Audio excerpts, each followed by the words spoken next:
안녕하세요. 현실치료를 이어서 수업을 진행하도록 하겠고요. 이번 시간에는 현실치료에서 상담의 방법, 상담의 과정이라고 할 수 있는 WDEP 시스템에 대해서 함께 공부를 해보도록 하겠습니다. 그 WDEP는 이제 그 이니셜을 딴 거라고 보시면 되겠고요. W는 want, 바람이 되겠죠. 바람. 내가 무엇을 원하는가. 두 번째는 디렉션이라고 되어 있는데 보통 do라고 표현하기도 합니다. 그래서 내가 무엇을 하고 있는가. 자, 세 번째는 E죠. evaluation인데 평가하기라고 보시면 평가. 내가 지금 하고 있는 행동이 효과적인가.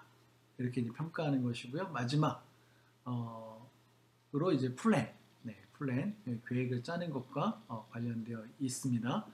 그래서 그 WDP 시스템이 뭐냐 하면 내가 원하는 것이 무엇인가, 그것을 이루기 위해서 내가 지금 무엇을 하고 있는가, 내가 지금 하고 있는 일은 내가 원하는 것을 이루는데 도움이 되는가, 효과적인가, 그렇다면 또는 그렇지 않다면 어떻게 할까, 이 단계를 표현하는 것이라고 볼 수 있겠고요. 그냥 이 네 가지 질문을 통해서 실제 상담이 가능합니다. 개인적으로는 한 5분 정도 안에 이 시스템을 활용하면 5분 정도 안에 상담을 할 수도 있고요. 특히 전화 상담이 왔을 때 좀 짧게 빨리 뭔가 상담을 해야 될 상황에서 유용하게 쓸 수 있는 체계라고 보시면 되겠습니다. 자, 이제 하나씩 살펴보도록 하겠는데요. 지금 하는 것은 이제 진짜 실습이 필요한데, 이 시간 이제 강의를 통해서는 여러분들이 하실 수 없으니까 이 수업이 끝나고 나면 스스로에게도 한번 적용해 보시고요. 그리고 다른 사람에게도 한번 사용해 보시면 좋겠습니다. 먼저 내담자의 바람 파악하기, 내담자의 원트를 파악하라 이거죠. 그래서 다양한 방식으로 질문을 할 수가 있는데 일단 W를 질문한다는 거, 원트를 질문한다는 겁니다. 자, 당신이 지금 원하는 것은 무엇입니까? 라고 질문할 수 있습니다. 당신이 지금 원하는 것은 무엇입니까? 이걸 그냥 사용하시는 게 제일 수월한 거죠. 한 문장으로 표현한다면 이거고요. 이것을 다양한 방식으로 표현할 수가 있는데, 당신이 이번 상담을 통해서 얻고 싶은 것은 무엇입니까? 당신이 이번 상담에서 상담자에게 바라는 것이 있나요? 당신은 어떤 사람이 되고 싶었나요? 당신은 변화를 원하시나요?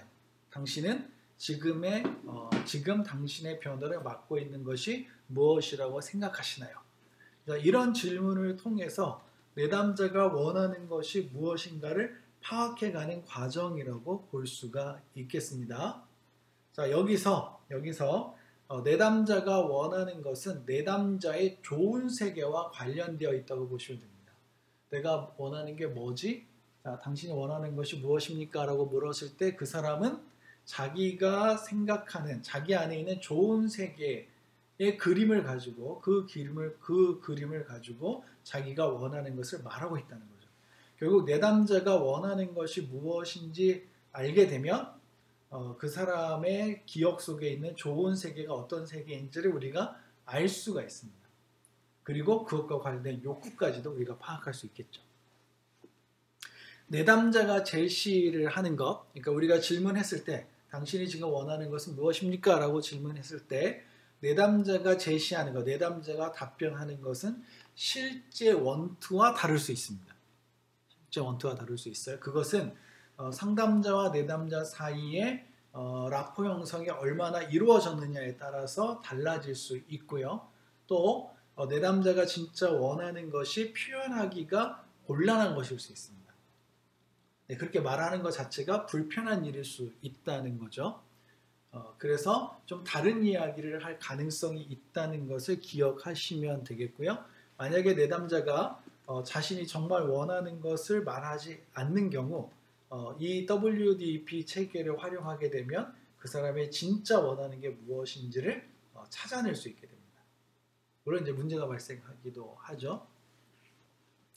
그리고 내담자가 겉으로 드러내는 원트하고 내면에 있는 원트는 내담자의 페르조나와 관련되어 있을 수 있습니다. 그러니까 페르조나 일종의 가면을 가리키는 것인데 내담자가 보여지고 싶은 모습들 있죠. 가면이 보여지고 싶은 모습을 대표하는 것이라고 볼 수 있겠는데, 그러나 이제 그 가면 뒤에는, 페르소나 뒤에는 늘 그림자라는 게, 섀도우라는 게 있거든요. 자, 그래서 그런 측면들을 고려하면서 첫 번째 질문을 던지시면 됩니다. 자, 당신이 원하는 것은 무엇입니까? 라는 질문을 던지는 거죠. 자, 당신이 원하는 것은 무엇입니까? 라고 질문했더니 이렇게 대답할 수 있죠. 제가 원하는 것은 뭐라고 할 수 있을까요? 여러분들이 원하는 게 뭐가 있을까요? 예전에 이제 한 케이스에서 보면 제가 원하는 것은 주일학교의 부흥입니다. 내가 맡은 부서의 부흥입니다. 이렇게 말하는 분이 있었습니다. 자, 그러면 이제 그 한 사람이 원하는 것은 이제 우리가 무엇인지 찾아냈고요. 자, 그러면 이제 두 번째 두는 내담자의 현재 행동을 탐색하는 겁니다. 자, 그래서 대표적인 질문은 이것입니다. 당신이 원하는 것을 이루기 위해 현재 무엇을 하고 있나요? 라고 질문하는 거죠. 자, 이 질문을 받는 사람들 중에는 당황하는 사람들이 있습니다. 자, 첫 번째, 이 질문은 내담자가 원하는 것과 현재의 삶을 연결시켜주는 작업을 하죠. 연결시켜줍니다. 자, 내담자가 원하는 것이 있어요. 그것을 이루기 위해서 현재 무엇을 하고 계신가요? 라고 질문하니까 내담자가 원하는 것과 현재의 삶이 연결됩니다. 자, 또한 이것을 통해서 내담자는 자신의 삶을 성찰할 수 있는 기회를 얻을 수 있습니다. 자, 내가 원하는 것이 무엇인지 말했는데 내가 그것을 위해서 뭘 하고 있지라는 것이 화살표의 방향이 이제 나에게로 돌아온 거잖아요. 그래서 자기를 타자화시켜서 자기를 볼 수 있는 기회를 얻을 수 있게 됩니다. 자, 내담자가 이 질문을 받으면 말씀드린 것처럼 잠시 멈칫하면서 생각하는 모습을 보이게 되는데요. 굉장히 흔한 장면이라고 볼 수 있습니다. 두 번째 질문을 하게 되면 잠시 정적이 흐르는 듯한, 잠시 머무는 듯한 느낌을 우리가 받을 수 있습니다. 왜냐하면 대부분의 내담자는 자신이 원하는 것을 잘 모르거나 안다고 하더라도 실제로 그것을 성취하기 위해 구체적 노력을 한 경험이 부족할 수 있기 때문에 그렇습니다. 구체적으로 노력을 했다면 이루어졌겠죠. 특별한 상황이 아니라면. 자, 당신이 원하는 것이 무엇입니까? 라는 질문에 당황하는 내담자도 있습니다. 왜냐하면 자기가 원하는 것이 무엇인지 생각해보지 않은 사람들이 있습니다. 굉장히 이타적으로만 살아온 사람들의 경우 또는 이제 살기에 급급했던 사람들의 경우 자기가 진짜 원하는 게 무엇인지 모를 수 있기 때문에 그때도 당황하는 분들이 있을 수 있고요. 두 번째 질문은 더더욱 그렇습니다. 자, 자기가 원하는 게 무엇인지 알든 모르든 상관없이 일단 알았어요. 답을 했어요. 근데 그걸 위해서 현재 무엇을 하고 있습니까? 라고 물으면 자신의 삶을 성찰하게 되고 생각보다는 별로 한 일이 없구나 라는 걸 깨닫는 사람들이 많이 있습니다. 대답하는데 시간이 좀 걸립니다. 그리고 이제 자기의 삶을 이제 쭉 성찰하면서 자기가 했던 것들을 떠올리겠죠. 맞아, 내가 이걸 원하는 내가 뭘 했지? 제가 당신이 원하는 것은 무엇입니까? 라고 질문했을 때 주일학교의 부흥입니다 라고 대답했던 분이 있다고 말씀드렸는데, 그래서 제가 이렇게 물었죠. 그것을 이루기 위해서 지금 무엇을 하고 있나요? 라고 물었더니 이렇게 말씀하시더라고요. 아이들이 교회에 오면 아이들이 할 수 있는 많은 것들을 교회에다 준비했다. 이렇게 대답을 하시더라고요. 이제 고민에 빠질 수밖에 없죠. 당신이 주일학교의 부흥을 원한다고 그랬어요. 그것을 우리가 무엇을 하고 계십니까? 그랬더니 아이들이 오면 할 수 있는 것들을 잔뜩 준비해놨다. 이렇게 이제 대답을 한 것이죠. 네. 어쨌든 다양한 이야기를 했지만 이렇게 단순하게 일단 설명을 드리도록 하겠습니다. 자, 현재 행동을 묻는 것이 원칙입니다. 그러나 상황에 따라서는 과거의 행동이나 미래의 행동을 탐색할 수도 있습니다. 네, 그것은 여러분들이 상황에 따라서 달라질 수 있는데 원칙은 지금 무엇을 했느냐 하고 있느냐라고 묻는 거죠. 현재 정확하게 doing에 대해서 질문하는 거라고 보시면 되겠습니다. 자, 세 번째는 내담자의 현재 행동을 평가하는 것입니다. 평가하는 것. 자, 내담자가 자기 자신의 행동을 정직하게 돌아보고 스스로 평가하도록 하는 것이 핵심이라고 볼 수 있습니다. 자, 현실에 직면하여 자신의 책임을 받아들이기보다 회피했던 사람들에게는 아주 고통스러운 작업이라고 할 수 있습니다. 자, 당신이 원하는 것은 무엇입니까? 네, 주일학교의 부흥입니다. 자, 당신이 원하는 것을 위해서 현재 무엇을 하고 있습니까? 네, 제가 하고 있는 것은 아이들이 오면 할 수 있는 많은 것들을 마련한 것입니다. 자, 그렇다면 당신의 지금 행동이 당신의 원하는 것을 이루는데 얼마나 도움이 되고 있습니까? 라고 질문하는 거죠. 자, 질문하는 형태들의 예시가 나와 있습니다. 당신의 현재 행동이 원하는 것을 얻을 수 있는데 필요한 충분한 기회를 만들어주고 있나요? 이렇게 질문할 수 있죠. 또 하나, 당신의 현재 행동이 당신이 원하는 것을 얻을 수 있는 방향으로 나아가게 하고 있나요? 이렇게 물을 수 있습니다. 또 하나, 지금 당신이 하고 있는 행동이 당신의 신념과 일치하나요? 이렇게 질문할 수도 있습니다. 자, 이런 질문을 받는다면 어떤 느낌일까요?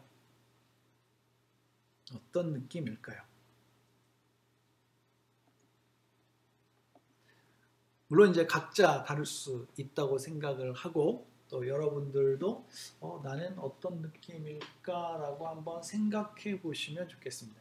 자, 이 질문을 진행하면서 여러분들 스스로가 답을 하고 있으면 좋겠어요. 내가 원하는 게 뭐지? 아, 이거야. 난 그걸 이루기 위해 지금 무엇을 하고 있지? 쭉 나열해 보세요.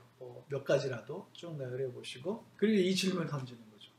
그것을 이루기 위해서 당신이 무엇을 하고 있었습니까? 라고 물은 다음에 하고 있습니까? 라고 물은 다음에 그것이 얼마나 효과적이었나요?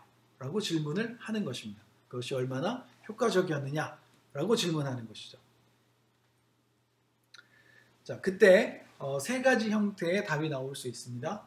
효과가 없었습니다. 라고 대답하는 효과가 없습니다. 라고 하는 경우가 있고요. 효과가 있기는 있는데 미미합니다.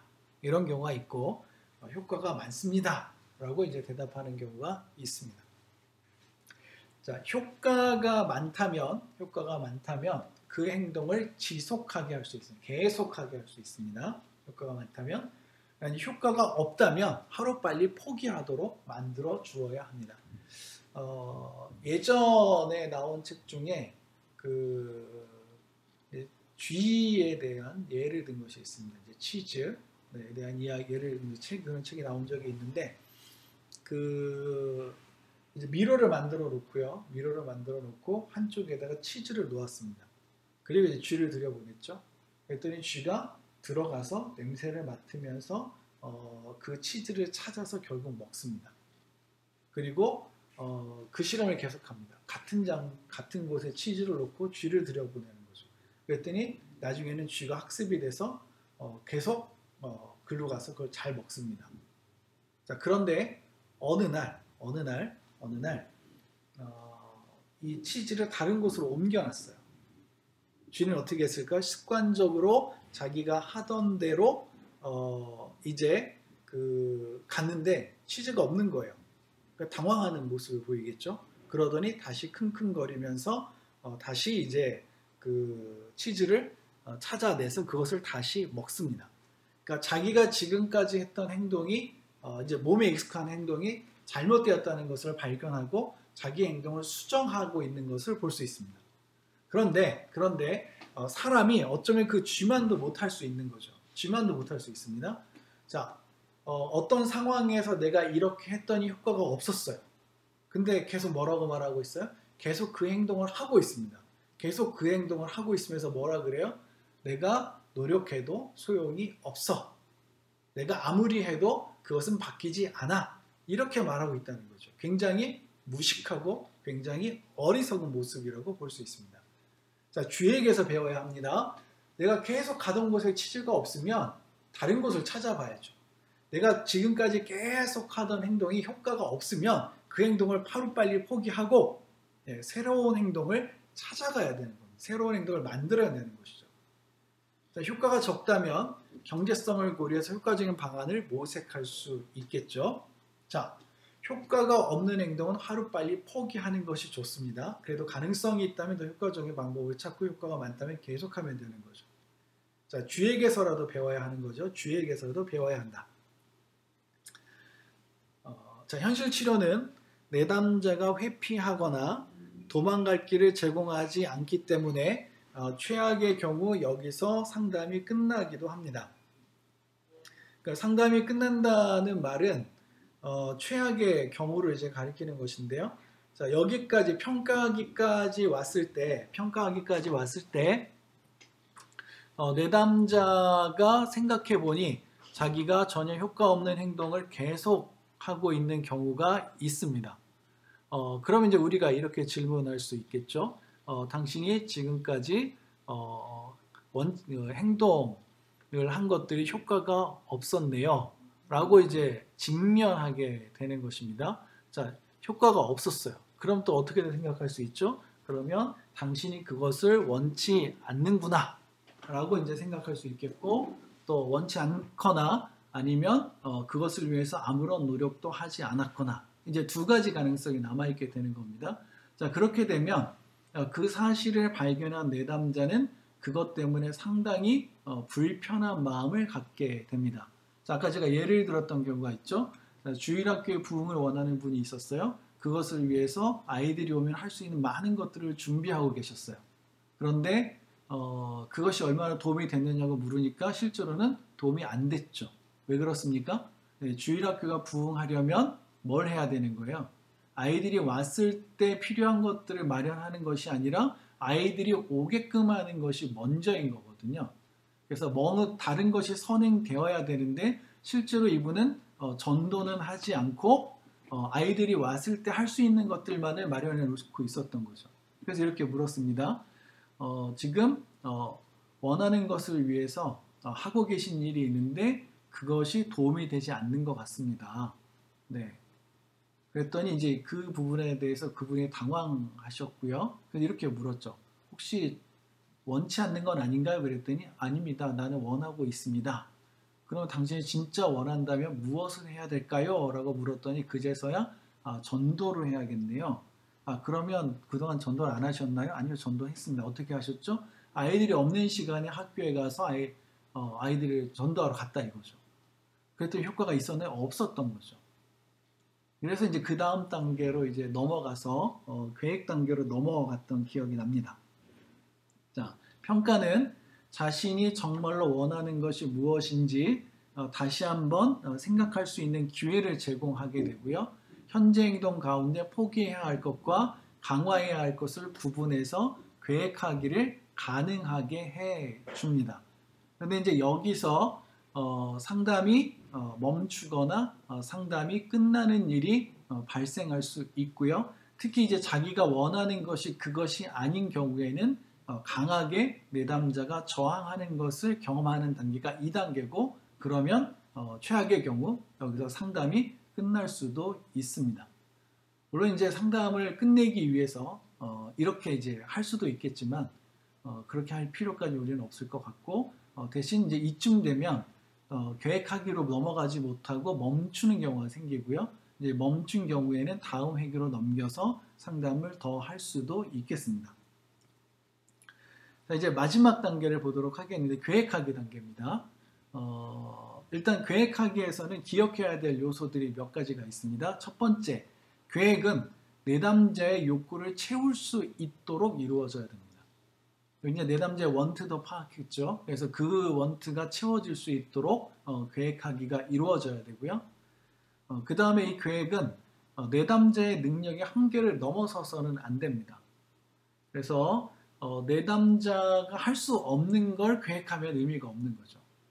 내담자가 할 수 있는 걸 계획해야 되고 그것을 실행할 수 있도록 도와주는 것이 필요하다. 이렇게 볼 수 있겠고요. 또 계획은 단순해야 합니다. 이해하기 쉬워야 하는 것이죠. 자, 계획을 짰는데 너무 복잡해서 어떻게 해야 될지를 모르겠어요. 이러면 잘못된 계획이라고 말할 수 있습니다. 또 이 계획은 긍정적인 행동을 포함해야 합니다. 그래서 부정적인 행동을 하지 않겠다. 이렇게 계획을 짜면 안 되고요. 긍정적인 행동을 어떻게 하겠다. 이런 식으로 계획을 짜야 그 계획이 보다 효과적이라고 말할 수 있습니다.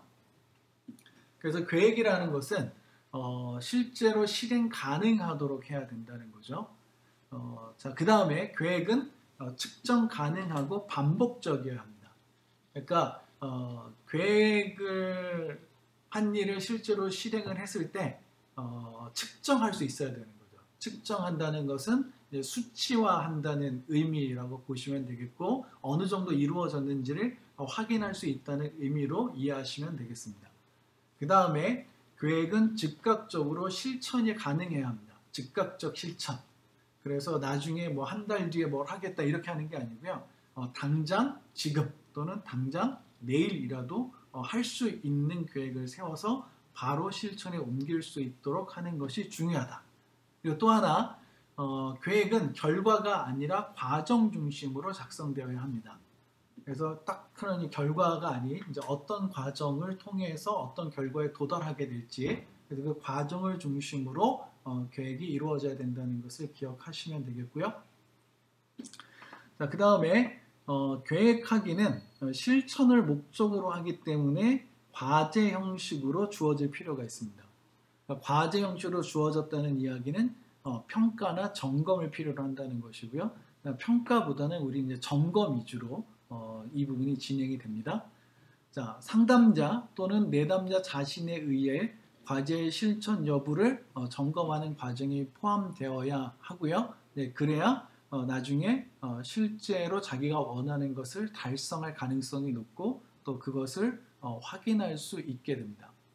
자, 계획하기 위해서 우리가 이제 한 가지 기억해야 하는 것이 있는데 뭐냐면 타임 리미티드요. 그러니까 시간이 제한돼 있어야 된다는 거죠. 언제까지? 그러니까 내가 무엇을 어떻게 언제 어디서 할 건데 언제 어디서 어떻게 할 건데 언제까지 할 거냐 그죠. 그러니까 언제 할 거냐만 중요한 게 아니라 언제까지 할 거냐도 중요하다는 사실을 기억하시면 됩니다. 자, 목표와 꿈의 차이를 구분할 때 어떻게 하냐면 시간이 정해져 있지 않은 것은 꿈이고 시간이 정해져 있는 것은 목표다라고 이야기를 합니다. 우리가 계획을 짰다는 것은 꿈꾸기 위한 게 아니라 달성하기 위한 거잖아요. 그러니까 목표를 달성하기 위해서 우리가 계획을 하는 거니까 우리가 목표를 달성하기를 진짜 원한다면 시간을 정해놔야 됩니다. 언제까지. 그래서 정해진 시간, 마감 시간이 있어야 되고 그 마감 시간까지 그것이 이루어질 수 있도록 해야 되는 거죠. 물론 너무 푸시를 하는 거 좋지 않고요. 너무 큰 계획을 세우는 거 좋지 않습니다. 계획을 세울 때는 작고 실행 가능하고 소소한 것들부터 그래서 성취감을 느낄 수 있고 자기의 유능감을 확인할 수 있는 것부터 시작을 하는 게 좋겠고요. 그리고 이것은 결국에는 습관을 바꾸는 데까지 나아가야 됩니다. 단순하게 하는 것으로 끝나는 것이 아니라 그것이 몸에 배도록 하는 것이 중요한데 이제 그런 계획들을 세우고 그렇게 몸에 배도록 하기 위해서 점검하고 확장해 가는 것이 필요하다라고 볼 수가 있겠습니다.